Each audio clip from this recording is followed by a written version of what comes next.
and welcome to episode 4 of the second season of Reflections of a Slightly Conscious Being. I'm Sandra Lourenco. I'm a music artist who is on a journey towards consciousness. I am not a licensed psychologist, therapist, or coach.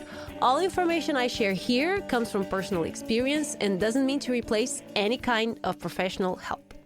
All right, so today we are going to talk about criticism. Good and bad, okay, guys? Sometimes criticism is associated only with negative, okay? But we're talking about giving feedback. We are talking about offering advice, and that can be good or bad, right? So when I use the word criticism, please take that in consideration. All right, so we all engage in criticism sometimes, right? And we all received it at some time in our lives. Some people have a more natural tendency to be natural critics than others, and some have a harder time receiving criticism.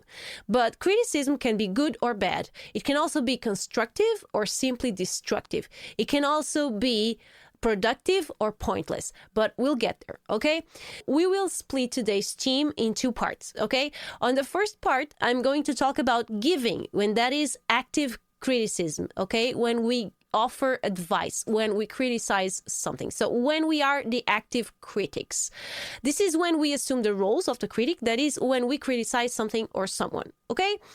On the second part, I'm going to talk about receiving criticism. So it's the passive role when we are criticized about something. Let's start with the active role of the critic. So like I already mentioned, some of us have a more natural tendency to criticize and to state our opinions about something or someone. It all starts with what we see our parents do when we are children. And when I say parents, it can mean a role model, an adult role model. It doesn't necessarily need to be your parents, okay? It can be an uncle that was very important to you growing up. It can be a teacher. It doesn't matter. If your role model was a natural critic and was always criticizing, you as a child assume that, okay, this is the right behavior. This is what we should do, right? Usually, people who criticize have stronger opinions about what's going on around them. They are natural observers, and as they notice something, immediately their brain forms an opinion about it. There's nothing wrong about having strong opinions or noticing what's going on around you. That's actually a good thing. It means you're paying attention to what's around you and that you know exactly what you like or not. You can even be a constructive critic. That is, you can think about what you would have done differently if you were the one doing the thing you're criticizing. But when we are voicing our critics, we must observe ourselves. Where is that opinion coming from? And what's more, is it your place to criticize? So there are 2 types of active criticism, okay? Active criticism can be destructive and can be constructive. Let's start with the destructive one, which is the most dangerous of all. And a big no. So basically something that it doesn't add anything to anyone, okay? So today, it's so easy to criticize anonymously. Right? Behind the screen, using usernames, everyone can say pretty much what they want without fear of consequences.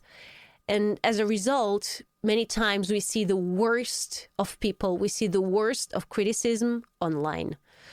I'm talking about destructive criticism, that is, critics that come from the worst feelings of all and are only meant to put others down. Examples of destructive criticism are name calling, like, or saying, you suck, your work sucks, get a real job, you should be ashamed of yourself. In my case, I've heard, I don't like your voice, you look like a horse. That was the most... I'm sorry, it's so ridiculous, but I've actually had someone commenting on a video that I looked like his neighbor's horse, and that was I couldn't even get offended because it's just ridiculous. But it's not funny. I mean, it's funny for me because I didn't take it personally. I just it didn't resonate with me, so I just assumed it as funny. But it's not funny to do that to someone else. So basically, this kind of speech is purely destructive. It usually comes from people who are so broken that they have a desperate need to put others down too. These people are afraid, insecure, have low self-esteem, and usually are incapable of creating themselves. And so they develop this hate, this envy or jealousy for people who are actually doing something or creating something. Okay? It can also come from people who are so identified with one extreme opinion that they get triggered when they see other people expressing the extreme opposite opinion. Okay, this happens, for example, with people who identify themselves very strongly with a political party or a football team, for instance. People who support other political forces or other football teams are considered the enemy, right? And so extreme forms of hate and even violence can come out of it.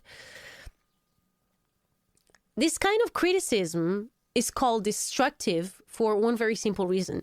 That's all it does, okay? It breaks people down. Its only purpose is to perpetrate itself, to cause more pain, to provoke more hate. No one wins with this kind of speech. It's very important to say. In fact, everybody loses. Usually the person who criticizes, who uses this kind of critics, can feel good in the moment.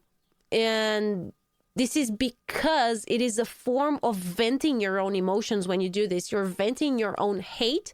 You're putting it outside of yourself. And so you do have a high. You do feel good for a while, but you will definitely feel bad again after you do it because, well, those feelings are still inside you. And how about the person who receives it, right? Well, we'll talk about this in the second part, okay? But it's quite obvious that no one likes to be the target of this kind of speech, this kind of destructive criticism. If you engage in destructive criticism, even if only when provoked, and this is really important, okay? Because some people say, oh, but they started it, and so it's okay for me to engage in it as well. Well, it's actually not, okay? This means that you engage in active destructive criticism, even if it's just on reaction mode, okay? If you do this, I challenge you to observe yourself. Why do you do it? Where are those feelings coming from? Even if you only do it when provoked, like even when you only do it in reactive mode, why do you let yourself be provoked? Why do you lower yourself to that level? That doesn't define you since you don't usually initialize it yourself. Usually, if you allow yourself to be provoked, if you can control it, if it's a natural reaction in something that comes out of you and you can't control yet, this means that at a lower level than the provoker, you also have those feelings inside, those negative feelings inside. So when someone engages with you in this kind of behavior, what they manage to evoke are your own feelings, okay? So ask yourself, why do you do it? Why do you have those feelings inside? Why is it natural for you to react to this kind of behavior in the very same way? Did you grow up with parents or role models who did it too? Did your parents had to answer back when provoked in the same level? Some people need to have the last word to win the argument, to prove themselves right. But when you lower yourself to name calling or place sending, and you guys know this happens a lot when we're talking about destructive criticism, do you really win? Does anybody win? Or is it just egos talking between each other? I've engaged in destructive criticism at some point in my life, okay? I'm not a saint. I know what I'm talking about. And most teams that I talk about here, I may seem like an expert, or I may seem that I have them all figured out. But I've been there before. And even today, even though I have a higher dose of control and consciousness and awareness, I still lower myself to some levels of conversation that I'm not proud of sometimes. It's still a work in progress. I have to say destructive criticism is something that I rarely, I don't even remember going there in many years. Okay. But we're talking about the lowest point. And I've been there in my 20s, for sure. I don't remember taking the initiative, being the one initializing it. I'm not saying I never did. Okay. I'm just saying I don't recall it. But I definitely recall and remember answering and to destructive criticism with destructive criticism as well. Oh, I wouldn't lose an argument. I remember feeling so proud of myself because I can think in the spur of the moment. I can think really quickly and I can come up with really creative arguments and really strong attacking arguments. Okay. And of course, in the moment, just like I mentioned, I would feel good with myself. Oh, I'm so clever, damn, I showed you and things like that. But after I cooled my temper, I would totally feel bad. I would regret saying those things. And looking back now, it's clear that those nasty remarks all came from a very broken place inside myself. And of course, there was also generational trauma. My parents were very reactive, and I grew up watching them engaging in this type of criticism every time they were subject to it. So in reactive mode. I wouldn't say that my parents were the ones starting it. I don't ever remember them doing that. But if they were provoked, they would definitely lower themselves to this level. Besides, if you think about it, isn't this what we see in movies and overall fiction industry all the time? Like, how cool is the guy with the nastiest or the funniest or the cleverest remark, right? Even in music, so many songs are just pure destructive criticism. It's just about tearing other people down. So this is all a type of programming, but it can be worked around. It all starts with awareness. You have to be able to catch yourself before voicing this kind of criticism. Learn to control yourself. Learn to control it. It's okay to not say anything at all. It's okay to ask for time off if you feel like you are getting enraged, or if you feel like someone is evoking these feelings out of you. It's okay. And it's also okay to just turn away from this type of argument. Leave them hanging. Leave them without an answer. It's not easy, though. It's really not easy. But I assure you, you will start feeling really good about yourself once you start doing it successfully. And it gets easier over time. It just takes practice. It's just like learning an instrument. You have to keep practicing, and don't be too hard on yourself every time you fail or every time you slide back, okay?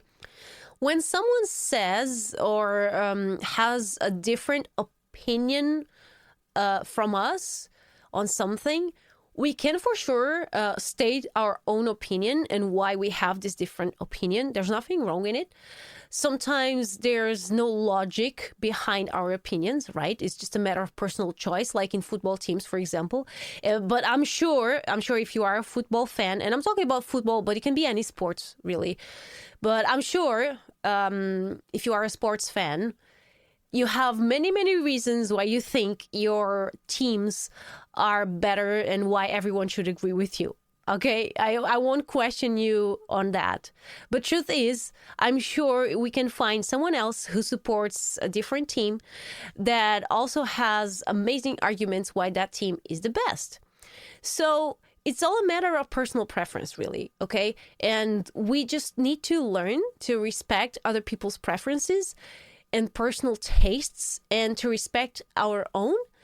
And I think that's the most important thing, because if you respect your own opinions, right? If you accept that, okay, you can like that team, I like that team, and that's all okay. It's just a matter of, yes, but that's not my team, this is my team. And allow themselves to have a different team. And it's okay. So another form of active criticism is constructive criticism, okay? So we were talking about destructive criticism, which is just name-calling, tearing other people down, saying that that person is wrong and you are right, and yada, yada. So now we're talking about constructive criticism. So this is when we voice our opinions or preferences in a way that can be helpful to someone else. Constructive criticism can be positive or negative. So we can mention what was done right or wrong, or what we agree or disagree of by our own point of view, of course. And always remember this, everything we say, even if it's based in facts, it's still our opinions. And this is so important, because sometimes we say, oh no, but it's but it's true. For instance, I don't know, my phone, when it's turned out, my phone is black. And you say, this is a fact. Is it really a fact? Or is it the color black just a concept you have? And so it's a concept. So someone named this color black. So why is that a fact? Can be an opinion. Can come someone else who says, oh, but this is not called black. I call this color white. And yeah, by all standards, you are right and that person is wrong. It just means that more people will agree with you that this color is black, and less people would agree with that person that says the color is white. But is it really wrong or right? Or is it just a convention? So I know this may sound a bit, okay, that was cuckoo, but I'm sure you can understand what I'm trying to pass. It's just, we have to take everything with a cup of tea. Like, don't take things as absolutes. Only a Sith deals in absolutes. There's a truth in that, only Siths deal with absolutes. Be careful with absolutes. Be careful with wrong or rights, okay? Be careful with really, really strong opinions, because when we fall into that category that what we know is the absolute truth and it's what's right, we take the right of judging others who think differently. And most dictators happened because they believed in this. They believed they were right above everything else. And look at what happened, right? The biggest atrocities in history happens because we believe that we are right and other people are wrong. So be really careful about this approach, okay? Some people, usually constructive critics, I am a very constructive critic. I have that natural tendency. Anyway, we tend to see constructive criticism as something which is always helpful to other people. But that's not true, okay? Criticism can be unwanted or even inappropriate in some situations. We'll get there. Constructive critics will get there. So, for example, political parties. Let's talk about a really, really, really hard and controversial team, right? Some people have very strong reasons to support a specific party, okay? And these reasons can come from research they did, combined with personal experience and personal beliefs. So, for example, let me give you a really extreme example so you know what I'm talking about. If someone had a bad experience with a foreign person at some point in their lives, or has, for some reason, racist beliefs. It can be because they grew up with racist parents. So their role models were racists, and so they became racists in a sense that they absorbed that behavior. Okay, it doesn't matter. What matters is that this person who has these beliefs, either if it's because they were imposed by a role model as a child or because they had a bad experience, this person will most likely relate to a political party that is against immigration, for instance. They will most likely relate to a political party with racist beliefs as well. It's just a matter of logic, okay? And this party will present and most racist parties do. They present logical arguments, they supported by studies that they do to justify their racist positions, for sure. And to be clear, okay, and I want to be really clear on this, I'm not defending or trying to justify right-wing parties or racism in any way, okay? I'm just saying that strong feelings and opinions about something usually have reasons behind them, okay? People are not born being racists. They become racist for something that happened in their lives or for some influences that they have, okay? So it's possible to have a constructive discussion between people with opposite beliefs, okay? And it's amazing when it happens. I love watching debates where people are just sharing different points of view. They are justifying in a very polite and respectful manner why they have these beliefs. And it's a very amazing learning experience. I, for instance, love to see it. But it's also possible that it turns into a destructive argument, like destructive criticism that we've mentioned before. And we've all seen this happen in political debates on TV. We all see people behaving badly. We all see people that can control themselves. I'm just amazed why some people still vote on people who do this anyway. You're going down, punk! I don't want y'all doing nothing funny to me at the station. Not my place, but it's not about the opposite beliefs. And that's the point I'm trying to make here. It's not about people having opposite beliefs. It's all about people's awareness and respect by each other's positions, even if we consider them not acceptable, like racism. I come from a family of constructive critics, and that's why I'm also that's one of the reasons why I'm also a constructive critic myself. Well, not that I am a constructive critic. I shouldn't say that. I should follow my own example. I come from a family where people tend to assume the role of constructive critics. And so I also have a strong and natural tendency to assume the role of a constructive critic. That was much better. Okay, so my dad, for example, absolutely loves to state what he would do differently if he was in charge of things. I just love him. I love watching and hearing him rambling about politics, the state of the country, economics, and even environmental issues. Talking about generations, my dad is 75, so he's a baby boomer, but he's very concerned about the environment. And I'm so proud of him because he recycles and he's careful. He has that awareness, which is not typical of his generation. And so I'm very proud of him in that sense. He reads a lot about these issues and he has a genuine concern for humankind.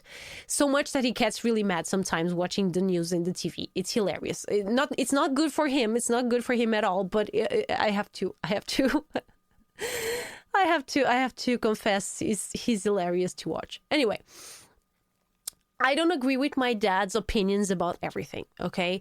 But I do love to discuss these issues with him. And many times we agree to disagree. We just have different opinions. All because we respect each other's point of view, even if we don't agree with it. And the most important thing is we both learn from each other. I've learned a lot from my dad when I was growing up. I remember when I was hearing him voicing his opinions, I was thinking, wow, my dad is really intelligent. He's really smart. He knows so much about everything.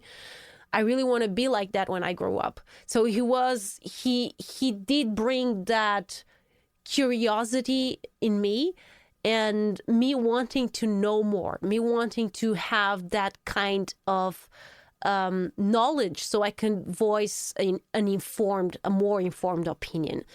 And then when I grew up and I started catching up with his wisdom, I would start also to voice my opinions, and that was very welcome. My dad would want to hear my opinions, even if he didn't agree. And so that was important. And now we are in a point that sometimes he teaches me something, sometimes I teach him something. So it's a learning experience when we exchange opinions.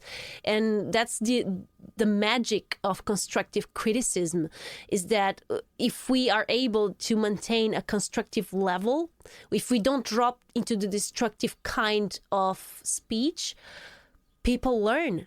People grow, and both parties grow. It's not unilateral. It's an interaction, and that's the beauty of constructive criticism.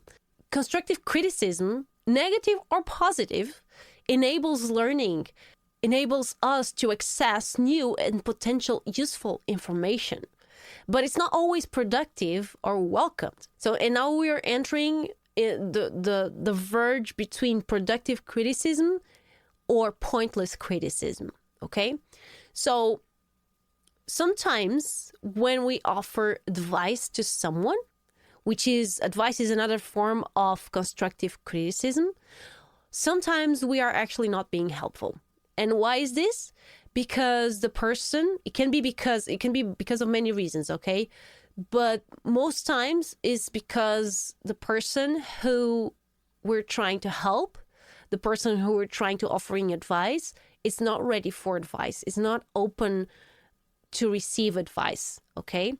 So next time you think about voicing your constructive feedback without being asked to, okay, this is important, try to understand why you're doing it, okay? Pause for a second and ask yourself, why are you doing this? And most importantly, try to understand if it's the right moment for it. Okay? When people are feeling very strong emotions, they are not in the right place for hearing your solutions. Okay? They are not ready for that yet. They want to vent. They want a safe space for feeling heard, understood, and accepted as they are in that moment. Okay? If you have a hard time with this, there's nothing wrong in asking. So if you don't know if it's the right place, if you don't know if, okay, I really wanted to offer, I really feel like I have some good advice, I really feel like I have something productive to say, but I don't know, I'm not being asked to, and I don't know if it's the right place. Because with time, you'll start to understand when it is the right time or not, okay? But if you struggle with understanding, there's nothing bad about asking, okay? Next time someone comes to you talking about something that concerns them, ask what they need from you. Sometimes we just need someone to listen. Sometimes we need a shoulder to cry on. Sometimes we just need a hug, okay? And do they actually need your input on it? So don't take offense, and this is so important, don't take offense if someone doesn't want solutions in that specific moment, okay? Don't take it personal. Don't make the situation about you, okay? If you have a hard time accepting this, I've been there, try to ask yourself why. Why is that? Why do you need to voice your opinion so much? What are you trying to prove, right? Isn't this your ego just trying to show how better you think you are? Oh, I have a solution that you haven't think about because I'm better than you. This is something I'm working on, actually. I was always very straightforward in voicing my own opinions. And for a very, very long time, I thought I was always being helpful when doing so. But then I noticed that when the situation was inverse, and that is when other people were trying to help me with constructive feedback, that would sometimes actually annoy me more than actually help. And this is exactly why constructive criticism is not always helpful, is not always productive. Sometimes it's pointless because sometimes we are not on listening or learning mode. We are on venting mode, and there's nothing wrong with it, okay? It's just all part of the human experience. It's clear that all destructive criticism is pointless, right? It doesn't help anyone. Nothing good ever comes out of it. Constructive criticism, however, can be productive or pointless. It all depends if it's requested or given at the appropriate time and place and at the appropriate person, okay? Constructive criticism can also be pointless when we try to help someone who knows more about the subject than we do. There's nothing wrong with trying to help, okay? But don't forget to stay humble and recognize when people know more than you do. There's a saying, and this is all over the internet. It goes like this: don't take advice from people who are not where you want to be on the topic they're giving advice about. So I wouldn't say it like this, because sometimes people who are not from specific fields can actually provide really great insights. That has happened to me in the past, okay? I would say it like this: be careful when receiving advice from people who are not where you want to be on the topic they're giving advice about. So, but this, here we are talking about, we are entering the region of passive criticism. So when we receive criticism, so we'll get back to this. Anyway, one example of this is, be careful when receiving relationship advices from someone who is not in a healthy relationship from your specific point of view, because we all have different definitions of a healthy relationship, okay? Your definition of a healthy relationship, it's what works out for you, aligned with your values, and of course aligned with your partner's values, hopefully. All right, but we are not all the same. We cannot impose our ideal of relationship upon others. Okay, so all kinds of judgment are examples of pointless criticism, for example. So every one of us is unique, and as such we have different ways of expressing ourselves, right? Clothes we wear, hairstyles, music we hear, cars we drive or not drive. These are all personal choices, and it's pointless for us to spend time and energy criticizing. Okay, again, there's a whole media constructed around criticizing, especially famous people, right? Media loves to voice their opinions about what the famous people do, whatever they do or they fail to do, where they go, where they do not go. But all in all, this is all pointless criticism. While you're busy paying attention to what others are doing and voicing your opinions, you are actually missing out on the opportunity to make your own choices. Besides, if you judge others, you'll fear judgment yourself, which means you'll be afraid to express yourself freely. And if you don't allow yourself to express freely, you tend to think that other people are not in the right place to express themselves. And so we have a more natural tendency to judge others. So when I got my car, and here we go, I know. Not again. Part of me feared judgment. After all, I mean, it's a fire red sports BMW. I mean, I was asking for it, right? That was what that's what I thought about back then. It's a bold choice, especially for a woman. So, of course, since I feared judgment, of course, I was judged and criticized. And even today, even though I had the car for 16 years, even today, I still hear your comments here and then.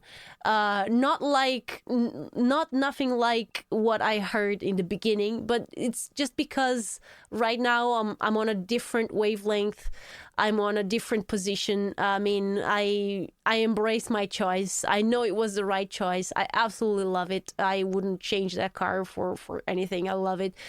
And I also, now it's just, I take it with a cup of tea because, I know where judgment really comes from, right? And it comes from people who are afraid to express who they truly are. And they believe, most times they believe in conventions. How many times I've heard that's not the right car for you. And when I asked why you think that's not the right car for me, because that's not a woman's car.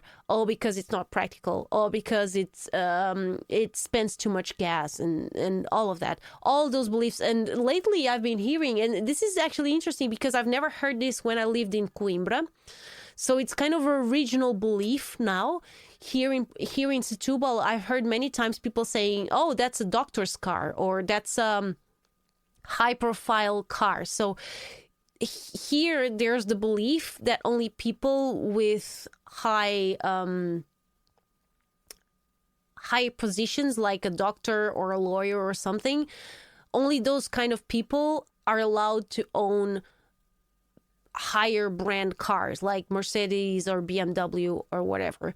So I've never heard that before when I was in Coimbra, and now I got that already for several people, and it doesn't affect me. I think but I noticed it because I've never heard it before. So some beliefs are even regional. So it's all a matter of recognizing that these are beliefs, and you as an individual, you have the right to accept these beliefs or to refuse these beliefs, and there's nothing wrong with it.